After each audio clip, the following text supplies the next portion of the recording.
பயன்படுத்துவாங்க, சாணியை பயன்படுத்துவாங்க, அல்ட்ராசோனிக் ஒலியை பயன்படுத்தி பூச்சிக்கொல்லி இருக்குது.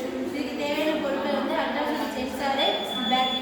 இது வந்து அல்ட்ராசோனிக் சென்சார் சவுண்ட் வந்து 20 ஹெர்ட்ஸ்லேருந்து 40K வரை கேட்கும். இந்த சவுண்ட் வந்து மனிதர்களுக்கு கேட்காது, பூச்சிகளுக்கு மட்டும் கேட்கும். அந்த சவுண்ட் வந்து பூச்சிகள் வந்து வரக்கூடாது, அதுக்கு ஒத்துக்காது. பயிர்கள் நன்மைகள் பயிர்கள் எல்லாரும் என்ன பண்ணுறாங்கன்னா பூச்சி மருந்து நிறைய மருந்தெல்லாம் கலக்கிறதுனால இப்போ அந்த விளையிற அரிசிலாம் மக்கள் சாப்பிட்றா அவங்க நிறைய தீங்கு ஏற்படுது. அதனால நம்ம என்ன பண்ணுறாங்கன்னா அல்ட்ராசோனிக் சவுண்ட் வந்து பூச்சிகள் பயிர்கள் வளர்றதுக்கான நிறைய நன்மை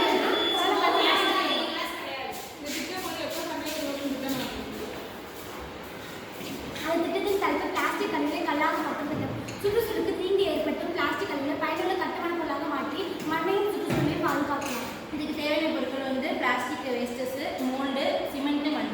ஃபஸ்ட்டு இந்த பிளாஸ்டிக் வேஸ்டஸ் குட்டி குட்டி பீஸாக கட் பண்ணி அதை மெல்ட் பண்ணி வச்சுக்கணும். அடுத்து சிமெண்ட்டு, வாட்டர் மிக்ஸ் பண்ணிட்டு மண்ணை வந்து 30 to 40 அளவான இருக்கிற 40% அளவில் இருக்கிற மண்ணை எல்லாம் மிக்ஸ் பண்ணி அது சாலி ஸ்டேட்டை வந்தாலும் மோல்டில் ஊற்றிக்கணும். அதனால செட் ஆனோடனே மோல்டு எடுத்துட்டு 24 hours நம்ம காய விட்டோம்னா நமக்கு பிளாஸ்டிக் பிரிக்ஸ் ரெடி ஆகிடும். பிளாஸ்டிக் கழிவுகளை குறைக்கும் மண் மற்றும் சுற்றுச்சூழல் மாசுபடுவதை தவிர்க்கலாம்.